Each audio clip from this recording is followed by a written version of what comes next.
robe of finest silk dressed, with sandal oil moistened, these kings approach the saintly men in pleading attitude. Then King Manoya with a salutation took his seat apart, and, exchanging friendly greetings, spoke a couple of stanzas. O holy men, we trust that you are prosperous and well, with grain to collect and roots and fruit abundant where you dwell. Have you been much by flies and gnats and creeping things annoyed?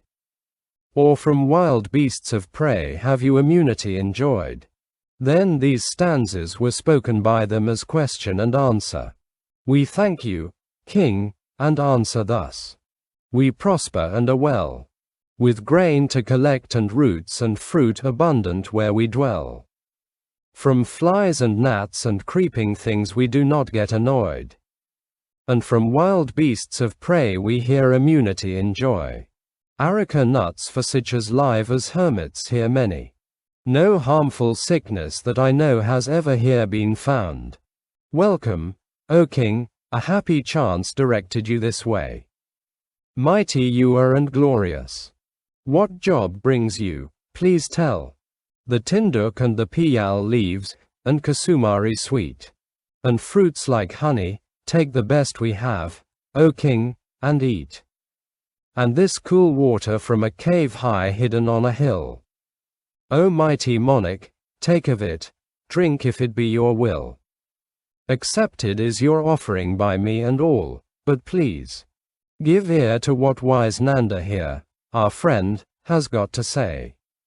For all of us as Nanda's followers, pleading, come to you, to beg a gracious hearing for poor Nanda's humble plea.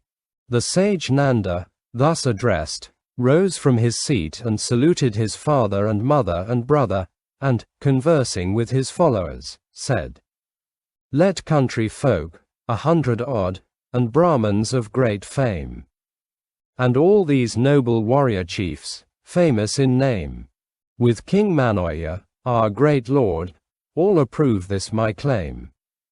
You yakas in this hermitage that are assembled here, and woodland spirits, old and young, to what I say give ear. My homage paid to these, I next this holy sage address. In me a brother you did earlier as your right hand possess. To serve my aged parents is the boon from you I ask. Cease, mighty saint, to hinder me in this my holy task. Kind service to our parents has long time been paid by you. The good approve such deeds, why not yield it in turn to me? And to the merit I thus win the way to heaven is free. Others there are that know in this the path of duty lies. It is the way to heaven, as you, O sage, do recognize. And yet a holy man bars me from merit such as this, when I by service gladly would bring my parents perfect bliss. Thus addressed by Nanda, the great being said, You have heard what he had to say. Now hear me, and he spoke these stanzas. All you that are with my brother, my words now hear in turn. Whosoever shall ancient precedent of his forefathers rejects, sinning against his elders, he, reborn in hell, shall burn. But they who skilled in holy tradition the way of truth may know, keeping the moral law, shall never to world of suffering go. Brother and sister, parents, all by family tie allied, a charge upon the eldest son will always abide. As eldest son this heavy charge I gladly undertake, and as a pilot guards his ship, the right I'll never forsake. On hearing this all the kings were highly delighted and said, Today we learn that all the rest of a family are a charge laid upon the eldest, and they gave up the sage Nanda and became devoted to the great being and, singing his praises, recited 2 stanzas. We have found knowledge like a flame that shines at dead of night. Even so has holy Kossia revealed to us the right. Just as the sun god by his rays illumines all the sea, showing the form of living things, as good or bad they be. So holy Kosya reveals the right to me and you. Thus was it that although these kings had so long a time believed in the sage Nanda, from watching his wonderful works, yet did the great being by the power of knowledge destroy their faith in him, and, causing them to accept his words, thus make them all his most obedient servants. Then the sage Nanda, thinking, my brother is a wise and clever fellow and mighty in the scriptures. He has got the better of these kings and won him over to his side. Except him I have no other refuge. To him only will I make my supplication.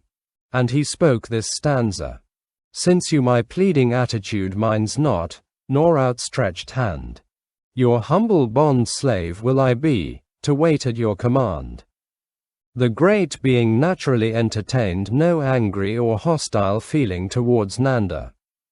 But he had acted as he did by way of rebuking him, in order to bring down his high stomach, when he spoke so exceeding proudly.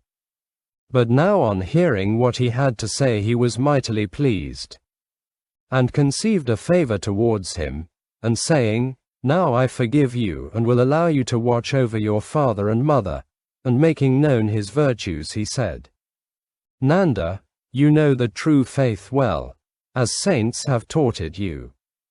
It is only noble to be good, you greatly pleasest me.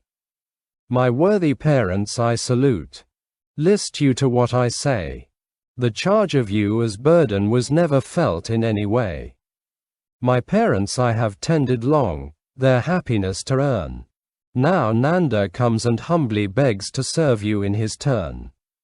Whichever of you two saintly ones would Nanda's service own? Speak but the word and he shall come to wait on you alone. Then his mother, rising from her seat, said, Dear Sona, your young brother has been long absent from his home. Now that he has at length returned, I do not venture to ask him myself, for we are altogether dependent upon you. But with your consent I might now be allowed to take this holy youth to my arms and kiss him on the forehead, and, to make her meaning clear, she spoke this stanza. Sona, dear son, on whom we lean, if you allow us this. Embracing him once more I will the holy Nanda kiss. Then the great being said to her, Well, dear mother, I give you permission. Go and embrace your son Nanda and smell and kiss his head, and soothe the sorrow in your heart. So she went to the sage Nanda and embracing him before all the assembly she smelled and kissed his head, putting an end to the sorrow in her heart, and conversing with the great being she spoke this verse. Just as the tender bow tree shoot is shaken by the blast, so throbs my heart with joy at sight of Nanda come at last. Nanda, I think, as in a dream returned I seem to see. Half mad and jubilant I cry, Nanda comes back to me. But if on waking I should find my Nanda gone away, to greater sorrow than before my soul would be a prey. Back to his parents dear today Nanda at last has come. Dear to my lord and me alike, with us he makes his home. Though Nanda to his sire is dear, let him stay where he will. You to your father's wants attend, Nanda shall mine fulfill. The great being agreed to his mother's words, saying, So be it, and he addressed his brother, saying, Nanda, you have received the portion of the eldest son. Truly a mother is a great well-wisher. Be careful in watching over her, and celebrating a mother's virtues he spoke 2 stanzas. Kind, pitiful, our refuge she that fed us at her breast. A mother is the way to heaven, and you she loves best. She nursed and raised us with care. Graced with good gifts is she. A mother is the way to heaven, and best she loves you. Thus did the great being in 2 stanzas tell of a mother's virtues. And when his mother had once more taken her seat, he said, You, Nanda, have got a mother who has suffered things hard to be carried. Both of us have been painfully reared by our mother. Now, you are carefully to watch over her and not to give her sour berries to eat, and to make it clear in the midst of the assembled people that deeds of great difficulty fell to a mother's lot, he said. Craving a child in prayer, she kneels each holy shrine before. The changing seasons closely scans and studies astral tradition. Pregnant in course of time, she feels her tender longings grow. And soon the unconscious babe begins a loving friend to know. Her treasure for a year or less she guards with utmost care. Then brings it on, and from that day a mother's name will bear. With milky breast and lullaby she soothes the fretting child. Wrapped in his comforter's warm arms, his sufferings are soon deceived. Watching over him, poor innocent, otherwise wind or heat annoy. His nurturing nurse she may be called, to cherish thus her boy. What gear his sire and mother have, she stores for him, maybe. She thinks, some day, my dearest child, it all may come to you. Do this or that, my darling boy, the worried mother cries. And when he's grown to man's estate, she still mourns and sighs. He goes in reckless mood to see a neighbor's wife at night. She fumes and frets, why will he not return while it is light? If one thus reared with anxious pains his mother should neglect, playing her false, what doom, I request, but hell can he expect? If one thus reared with anxious pains his father should neglect, playing him false, what doom, I request, but hell can he expect? Those that love wealth overmuch, it is said, their wealth will soon have lost. One that neglects a mother soon will regret it to his cost. Those that love wealth overmuch, it is said, their wealth will soon have lost. One that neglects a father soon will regret it to his cost. Joy, careless ease, laughter and sport, are the sure heritage of him that studiously shall tend a mother in old age.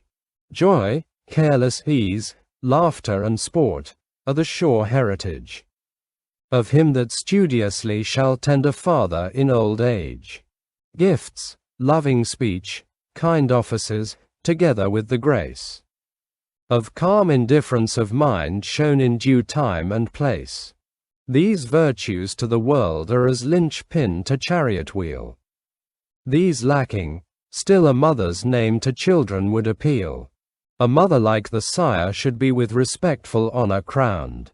Sages approve the man in whom these virtues may be found. Thus parents, worthy of all praise, a high position own. By ancient sages Brahma called. So great was their renown.